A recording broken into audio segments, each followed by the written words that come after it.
Baiklah, video kali ini saya akan ceritakan kisah seram seorang pelajar universiti. Tunggu selepas ini. Assalamualaikum warahmatullahi wabarakatuh dan salam sejahtera. Selamat datang ke channel Ali Bosku. Baiklah, channel ini banyak menyediakan video-video yang menarik. Jadi jangan lupa untuk subscribe dan tekan butang loceng untuk update video-video yang terbaru. Jadi guys, cerita kali ini mengenai seorang pelajar universiti yang baru saja masuk universiti. Dan kisahnya memang sangat seram. Jadi jom dengar cerita ini. Kisahnya bermula apabila seorang pelajar bernama Hafizah. Dia baru saja mendaftar untuk masuk di sebuah universiti di utara tanah air. Jadi kebiasaan kalau masuk universiti akan ada hari orientasi. Jadi si Hafizah ni tinggal di asrama sepanjang orientasi universiti tersebut. Jadi dia tinggal di satu bilik asrama. Dalam satu bilik tu ada 8 orang. Termasuklah seorang kawannya yang bernama Fatihah. Jadi kawannya si Fatihah ni tinggal di katil bawah, manakala si Hafizah ni tinggal di katil atas. Jadi setiap hari mereka berkawan lah dan sama-sama pergi ke aktiviti orientasi universiti tersebut. Jadi sepanjang beberapa hari mereka tinggal di asrama tersebut, mereka berkenalan dengan seorang makcik cleaner yang dipanggil Mak Yah. Okey, Mak Yah ni selalu membersihkanlah kawasan asrama. Jadi Mak Yah ni sering juga bertegur sapa dengan si Fiza dan si Fatihah ni. Dan kadang-kadang Mak Yah ni bagi makanan lah, ya, makanan macam kuih, nasi lemak untuk mereka berdua lah. Jadi satu hari mereka ingin ke program orientasi lah pada pagi tu. Jadi oleh kerana lambat, mereka agak kelang kabut lah si Fiza dengan si Fatihah ni. Jadi sebelum mereka pergi, mereka sempat bertembung dengan Makcik Ia lah. Jadi Makcik Ia cakap, hati-hati nak, jangan jaga diri baik-baik, dia cakap. Cuma Makcik ingatkan, dia cakap, kalau malam kamu pergi ke tandas, kalau boleh jangan sorang-sorang, dia cakap. Kalau boleh biarlah berteman. Jadi si Fiza pun cakap, oh yalah Makcik bilangnya, kalau saya pun tak berani pergi tandas sorang-sorang, mestilah mau berteman. Taklah, dia cakap, Makcik Ia ni hanya pesankan. Terima kasih Makcik Ia kerana ingatkan kami. Jadi mereka pun pergilah program orientasi sehinggalah pada waktu petang, lebih kurang jam 6 petang. Jadi menunggu masa untuk waktu maghrib. Jadi kedua-duanya, si Fiza dan si Fatihah ni sudah penat. Memang kalau seharian ya program orientasi memang agak penat. Jadi si Fatihah ni terus baring. Aduh, dia cakap, aku penat lah, dia cakap. Aku tidur sekejap lah, dia cakap. Nanti Fiza kau bangunkan aku kalau sudah masuk waktu maghrib. Jadi si Fiza ni duduk dahululah, ya. Duduk, dia rehat jugalah di katil dia. Tiba-tiba perut si Fiza ni meragam. Jadi dia cakap, aduh, aku mau pergi tandas dululah. Jadi sebelum maghrib. Jadi si Fiza pun berlarilah pergi ke tandas.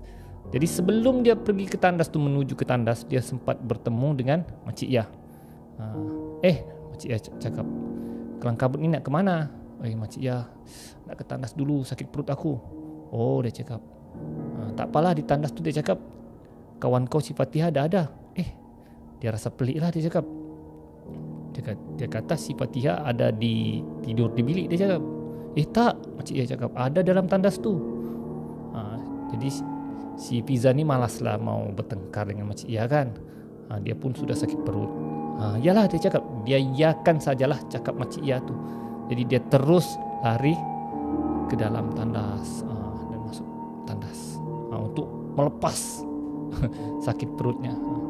Jadi selepas dia sudah melepas hajat, jadi dia pun keluarlah pergi sinki untuk cuci tangan. Dan dia lihat betul, memang betul ada kawan dia si Fatihah pun tengah basuh tangan di sinki. Jadi dia pun basuh tangan lah di sebelah si Fatihah. Basuh tangan. Kemudian dia tegur kawan dia. Fatihah, dia cakap, bukan kau tidur ke tadi? Dia cakap, tunggu aku bangunkan. Jadi si Fatihah ni dia diam saja. Jadi si Fiza ni tidak perasan lagi dah. Dia ulang sekali lagi soalan tu. Dia cakap, Fatihah, dia cakap, bukan kau tidur ke tadi? Tunggu aku kejutkan.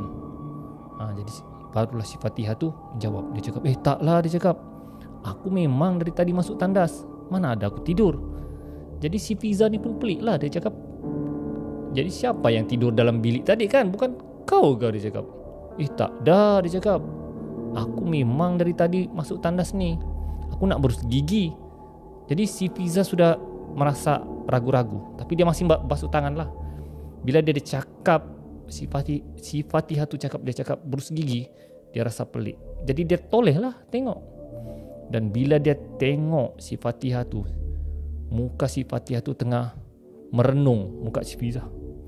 Dan dia lihat mulut dia sudah koyak sampai ke telinga. Dan gigi dia berdarah.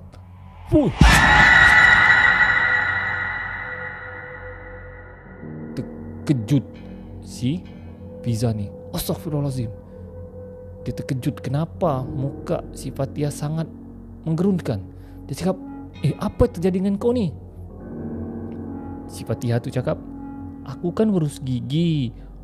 Guys, baru dia tahu yang dia nampak tu bukan manusia, tapi hantu. Apalagi si Fiza tu terduduk di lantai tandas.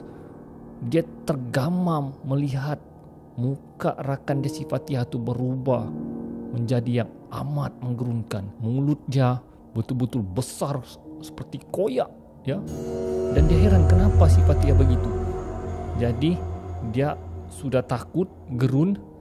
Dia cuba lari keluar dari tandas tersebut, tapi dia tidak dapat keluar kerana terhalang oleh makhluk hantu rakannya tu. Dia cakap, macam mana aku nak lari ni? Macam mana aku nak lari? Yang si Fatihah tu masih lagi melihat dia dengan mulut dia yang terbuka. Aku berus gigi. Guys, si Fiza ni ketakutan sudah. Oleh kerana dia tidak dapat keluar dari tandas, dia terus masuk semula ke dalam bilik tandas dan berkunci. Dan tandasnya masih diketuk oleh rakannya yang si Fiza yang hantu tu lah. Tok tok tok. Bukalah Fiza, aku hanya berus gigi. Guys, ketakutan si Fatihah. Ya Allah, apa yang aku nampak ni, ya Allah.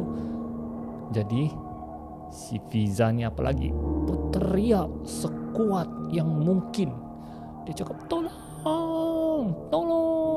Terkejut geng satu asrama dengan teriakan si Fiza tu. Satu asrama, blok asrama tu datang menjenguk apa yang berlaku dengan si Fiza. Semua orang ketuk tandas, Fiza, buka Fiza. Tapi si Fiza ni tidak berani buka kerana dia takut yang ketuk tu bukan manusia. Dia masih dalam tandas tak nak buka. Dia hanya berteriak menangis ketakutan. Tidak lama kemudian ustazah mereka datanglah, ya. Ustazah itu pun ketuk, Fiza, ini ustazah Fiza. Bila dengar nama ustazah, barulah si Fiza tu buka pintu dan terus peluk ustazahnya. Ustazah, ada hantu ustazah, ada hantu. Astaghfirullahalazim, ustazah cakap, hantu apa ni kau nampak? Dia cakap, aku nampak rakan aku Fatihah berubah jadi hantu. Fatihah jadi berubah jadi hantu. Tu rakan kau Fatihah. Dan bila dia tengok rakannya si Fatihah tu, tidak ada apa-apa terjadi, hanya biasa. Si Fatihah tu cakap, mana ada, dia cakap, aku kan tidur di bilik tadi. Betul Fatihah, aku nampak orang yang betul-betul sama dengan muka kau, tapi mulut dia koyak dan gigi dia berdarah. Gerun satu asrama bila mendengar cerita si Fiza tu. Ustazah, sabar. Apa yang lagi kau nampak? Dia cakap, aku nampak dia berus gigi dan gigi dia berdarah. Dan bila si Fiza tengok di sinki tempat dia nampak tu, berus gigi tu masih ada di situ, guys. Dan semua pelajar asrama tertumpu dengan berus gigi tu. Dan si Fiza tu terus pengsan.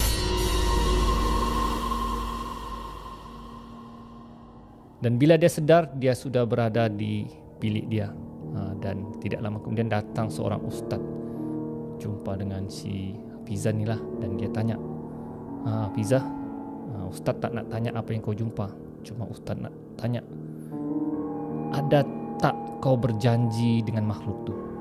Si Hafizah tu cakap dah tidak ada pula. Dia cakap, Ustaz, ada tak kau ambil pemberian daripada hantu tu? Dia cakap tiada pula Ustaz. Dia cakap cuma sebelum saya masuk tandas, dia cakap makcik ya cleaner tu ada bagi tahu, dia cakap Fatihah ada dalam tandas. Ustaz tu terkejut, makcik ya Ustaz, makcik ya cleaner. Astaghfirullahalazim. Ustaz tu cakap, dia cakap makcik ya cleaner yang kamu cakap ni sebenarnya sudah lama meninggal dunia. Wih guys, si Fatihah dengan si Fiza ni terkejut. Kalau sudah meninggal dunia, jadi siapa yang diorang nampak selama ini dan dengan siapa mereka bercerita? Terus kata orang blank lah si Hafizah dengan si Fatihah ni. Seolah-olah mereka tidak percaya dengan apa yang Ustaz tu cakap. Dan mereka ingat Mak Ia tu ada beri gelang dengan mereka dan Ustaz tu minta gelang tu. Jadi Fatihah dengan si Hafizah ni bagilah gelang tu dengan Ustaz. Dia cakap yang kamu nampak tu bukanlah manusia, tapi adalah jelmaan jin ataupun syaitan. Jadi selepas tu Ustaz tu pun berilah gelang tu kepada waris arwah Mak Ia tersebut. Dan si Hafizah dengan si Fatihah terus guys keluar dari asrama tersebut, balik ke rumah masing-masing, dan mereka sanggup ulang alik dari rumah ke universiti dan tidak mahu tinggal di asrama lagi. Dan mereka sangat trauma. Bukan saja mereka, tapi satu asrama tu trauma dan menjadi gerun dengan kisah mereka itu.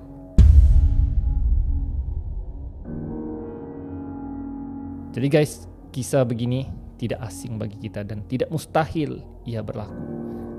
Apa-apapun, setiap kali kita masuk asrama atau ke sebuah tempat, kita mestilah sentiasa melindungi diri kita dengan baca doa, sentiasa beri salam, mohon perlindungan daripada Allah daripada gangguan jin dan syaitan. Jin dan syaitan memang sudah berjanji dengan Allah akan menyesatkan manusia. Tapi insya-Allah kalau kita mohon kepada Allah untuk dilindungi, insya-Allah kita akan dilindungi. Jadi guys, setakat itu saja kisah seram saya kali ini. Insya-Allah kita akan berjumpa lagi di video akan datang. Ali bosku, assalamualaikum.